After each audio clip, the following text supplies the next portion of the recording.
সাম্প্রতিক ছাত্র জনতার গণ অভ্যুত্থানের প্রতিটি ঘটনা জাতিসংঘের সদর দপ্তর, স্টেট ডিপার্টমেন্ট, পেন্টাগন ও হোয়াইট হাউসে তুলে ধরার মাধ্যমে আন্দোলনের আসল চিত্র বিশ্ব দরবারে পৌঁছে দেন এই সাংবাদিক।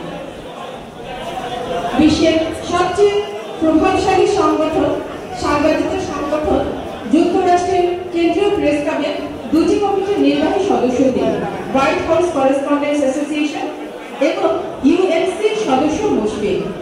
বাংলাদেশের জাতীয় প্রেস ক্লাবের সদস্য ছিলেন তিনি। তবে পদলিপি সাংবাদিকদের প্রতি ধিক্কার জানিয়ে ছাত্র জনতার গণ অভ্যুত্থানের সময় জাতীয় প্রেস ক্লাবের সদস্য পদ থেকে পদত্যাগের সিদ্ধান্ত নেন। ক্ষমতাচ্যুত আওয়ামী লীগ সরকার নানাভাবে সাংবাদিক মুশফিকুল ফজল আনসারী ও তার পরিবারের সদস্যদের হেনস্থা করেছে। দীর্ঘ ৮ বছর দেশে থাকা মায়ের সঙ্গে দেখা করতে পারেননি আলোচিত এই সাংবাদিক।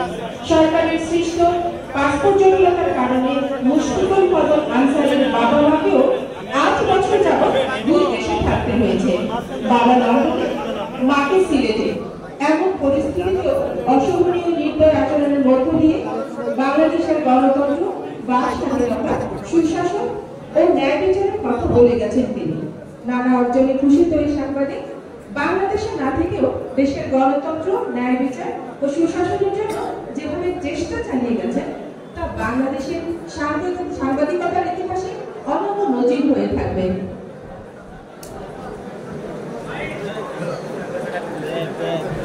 ধন্যবাদ। প্রিয় উপস্থিতি, আমাদের মাঝে এসে উপস্থিত হয়েছেন আজকের অনুষ্ঠানের প্রধান অতিথি, বাংলাদেশ জাতীয়তাবাদী দল বিএনপির সুযোগ্য তুলে ধরার ক্ষেত্রে মুশফিকুল ফজলের অনন্য ভূমিকা ইতিহাস মনে রাখবে। শেখ হাসিনা সরকারের যন্ত্রণার কারণ সাংবাদিক সমবায় সমিতি লিমিটেডের পক্ষ থেকে সাংবাদিক মুশফিকুল ফজল আনসারীকে ফুল দিয়ে বরণ করে নিচ্ছেন নেতৃবৃন্দ।